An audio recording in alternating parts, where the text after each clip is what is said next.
Hello friends, ये video lecture में हम ट्रांसमिशन लाइन के पावर फॉर्मूलाज के बारे में डिस्कस करेंगे। यहाँ पे सिंगल लाइन डायग्राम में generating station and load and indicate करे हुए हैं। ये दोनों ही एंड ट्रांसमिशन लाइन से कनेक्टेड है, सो दैट जनरेटिंग स्टेशन पे जो पावर जनरेट हो रहा है वो via transmission line load and के पास फ्लो हो रहा है। यहाँ पे जो भी जनरेटिंग एंड है उसको सेंडिंग एंड कहा जाता है, और सेंडिंग एंड पे वोल्टेज का वैल्यू Vs है, as well as complex power that is Ss that is equal to Ps plus jQx है। यहाँ पे Px sending end active power होगा and Qs sending end reactive power होगा। उसी तरीके से लोड एंड है उसको रिसीविंग एंड कहा जाता है, जहाँ पे वोल्टेज का वैल्यू VR है, as well as complex power SR that is equal to PR plus jQR है, जहाँ पे PR receiving end active power and QR receiving end reactive power है। So as we know that complex power at sending end that is equal to SS that is equal to Vs into Is conjugate, and complex power at receiving end that is equal to SR that is equal to VR into IR conjugate. So यहाँ पे sending end and receiving end complex power find करने के लिए हमें IS star and IR star की value find करनी रहेगी। That means sending end current and receiving end current की वैल्यू फाइंड करनी रहेगी। सो ट्रांसमिशन लाइन के ABCD पैरामीटर्स के इक्वेशन के ऊपर से हम IS एंड IR की वैल्यू फाइंड कर सकते हैं। उसके लिए यहाँ पे sending end voltage and sending and current के इक्वेशन ABCD पैरामीटर के फॉर्म में लिखे हुए हैं। So we are having Vs that is equal to AVR plus VIR and IS that is equal to CVR plus DIR। कोई भी type की transmission line के ABCD पैरामीटर के लिए हम लिख सकते हैं A that is equal to D। A parameter and D parameter का वैल्यू सेम होता है, as well as we can prove AD minus BC that is equal to 1। कोई भी टाइप की ट्रांसमिशन लाइन के लिए ये दो चीजें याद रखना काफी जरूरी है। अब हमने ये Vs के इक्वेशन में से IR का वैल्यू लिखा हुआ है। IR that is equal to Vs minus AVR divide by B। अब यहाँ पे ये IS का इक्वेशन है, उसमें IR का वैल्यू सब्स्टिट्यूट करके ये इक्वेशन लिखा हुआ है। IS that is equal to C into VR as it is plus D into the value of this IR that is Vs minus AVR divided by B। यहाँ पे equation rearrange करके लिख सकते हैं CVR प्लस DVS माइनस A into D into VR whole divide by B। अब यहाँ पे LCM लिया हुआ है, so we will have B into C into VR plus D into Vs minus A into D into VR whole divide by P। अब numerator में से VR को कॉमन लिया हुआ है, so we are having D into Vs minus AD minus BC into VR divided by B। As we know that AD minus BC that is equal to 1 and A that is equal to D। इन दोनों equation का use करके IS का value कुछ इस तरीके से लिख सकते हैं IS that is equal to A into Vs minus VR divided by B।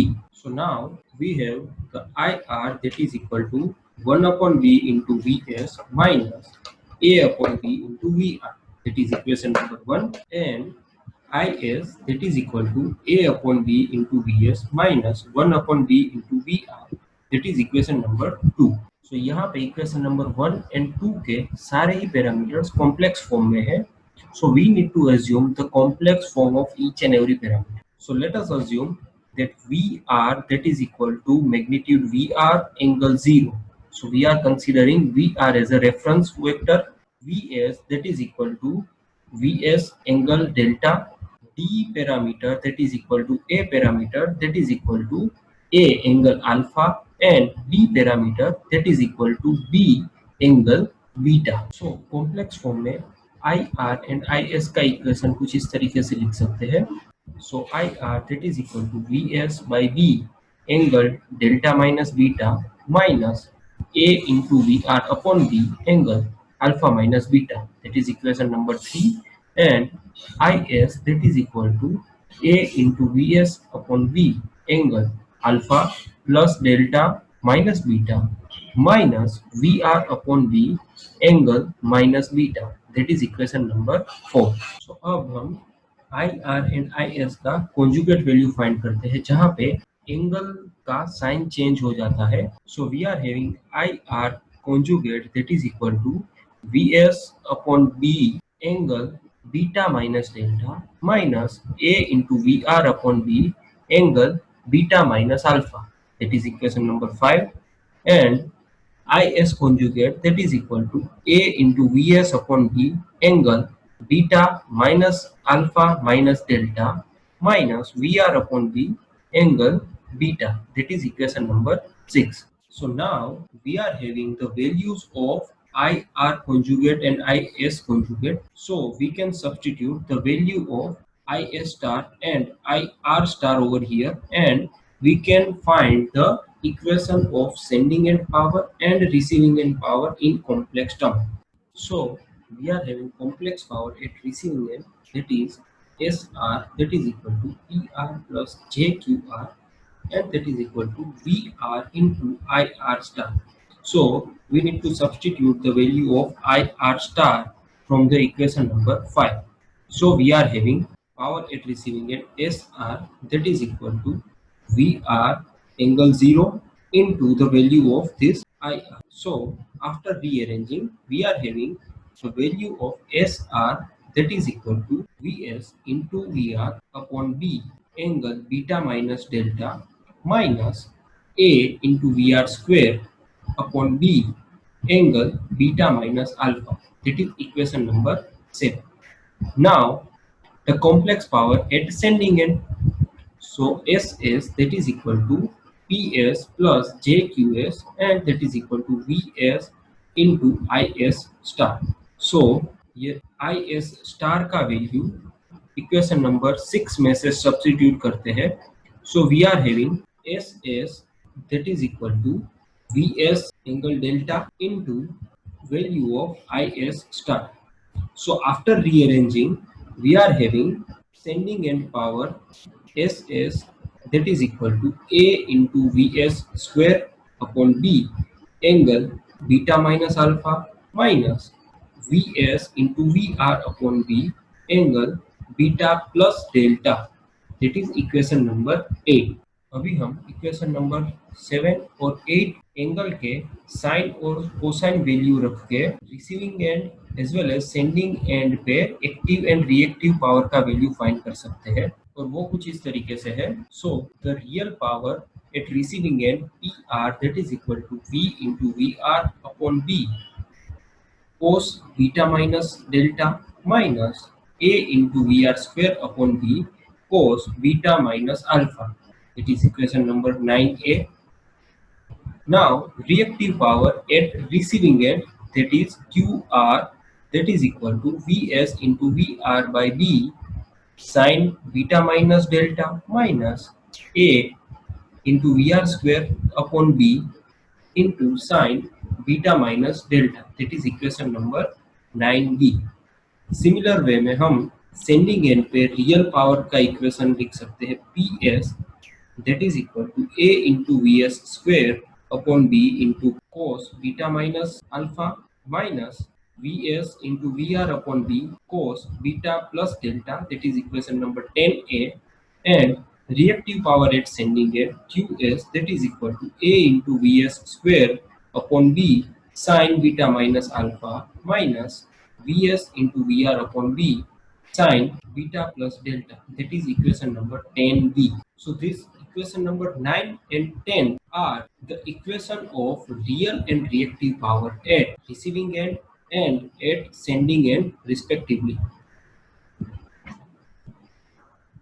सो अभी हम रिसीविंग एंड के लिए एक स्पेशल केस कंसीडर कर रहे हैं जिसमें हमें maximum receiving end active power चाहिए.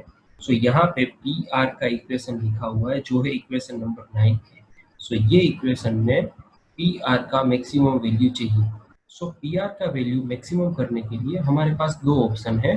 ऑप्शन नंबर 1, माइनस साइन के लेफ्ट हैंड साइड का टर्म है उसका वैल्यू हम मैक्सिमम करें, या तो ऑप्शन नंबर 2, माइनस साइन के राइट साइड वाला जो पार्ट है उसका वैल्यू हम मिनिमम करें। अब यहाँ पे ये दोनों ही एंगल के कोसाइन के अलावा बाकी के जो भी टर्म्स है वो सारे ही कांस्टेंट टर्म है। सो उसकी वैल्यू में कुछ भी चेंज नहीं हो सकता है। और यहाँ पे बीटा माइनस अल्फा का जो वैल्यू है वो भी कांस्टेंट है, because beta and alpha is nothing but the angular value of B parameter and A parameter. So A and B parameter का वैल्यू हम चेंज नहीं कर सकते, so that we cannot change the value of beta and alpha for the transmission line. So we need to consider the option 1, जहां पे minus sign के left hand side वाला portion है उस पोर्शन को हमें मैक्सिमम वैल्यू में convert करना है। सो ये टर्म को मैक्सिमम करने के लिए हमें कोस बीटा माइनस डेल्टा का वैल्यू है वो मैक्सिमम कंसीडर करना पड़ेगा, बिकॉज बाकी का जो वैल्यू है V S into V R upon B वो कांस्टेंट है। So cos beta minus delta का वैल्यू मैक्सिमम करने के लिए we need to consider beta minus delta that is equal to 0, because as we know that cos 0 that is equal to 1 and ये cos angle का maximum value है 1। so for this beta minus delta that is equal to 0 we need to consider beta that is equal to delta. So we need to consider the condition beta that is equal to delta for maximum value of PR. So now we can write for fixed value of Vs and Pr, Pr is a maximum when your delta that is equal to beta.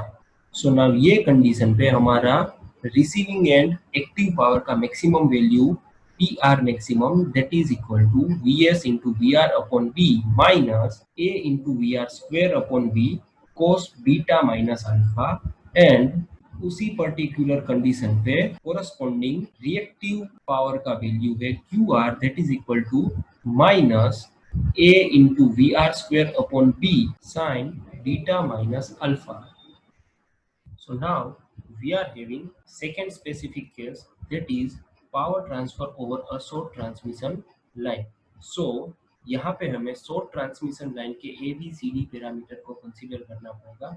So we have A that is equal to B that is equal to 1 angle 0 degree and B that is equal to Z and that is equal to Z angle theta degree.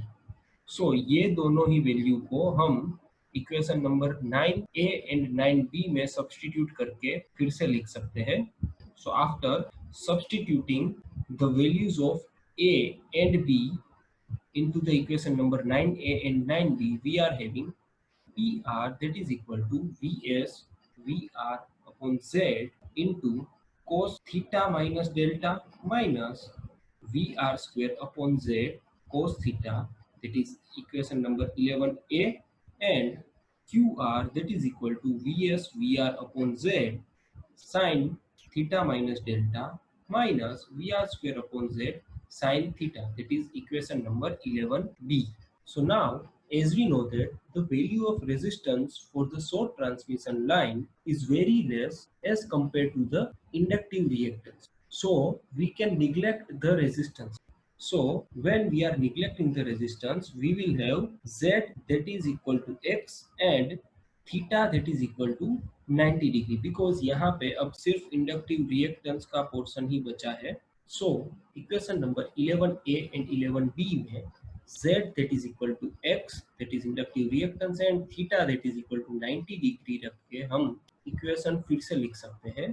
And those equation are like PR that is equal to Vs into VR upon X sin delta and QR that is equal to Vs into VR upon X cos delta minus VR square upon X.